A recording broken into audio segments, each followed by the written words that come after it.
الحمد لله رب العالمين، والصلاة والسلام على سيد المرسلين وعلى آله وصحبه أجمعين.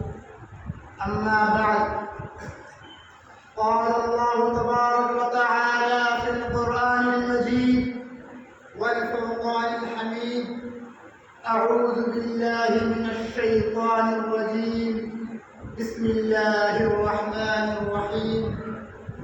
وقضى ربك ألا تعبدوا إلا إياه وبالوالدين إحسانا إما يبلغن عندك الكبر أحدهما أو كلاهما فلا تقل لهما أف ولا تنهرهما وقل لهما قولا كريما.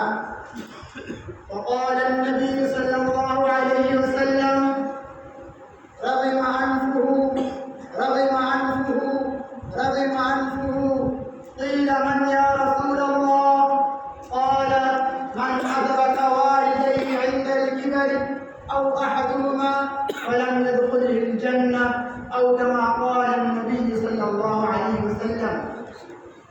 إخواني في الدروس، أنتم تعلمون أن الله عز وجل ذكر بعد عبادته في القرآن الكريم الإحسان بالوالدين، وهذا الشيء يحث على لا بد لكل رجل أن يعطي والديهما ولأبويهما وأن يحسن السلوك إليهما، لأن النبي صلى الله عليه وسلم قال: جاء رجل إلى النبي صلى الله عليه وسلم وقال: يا رسول الله،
ولم يدخله الجنة.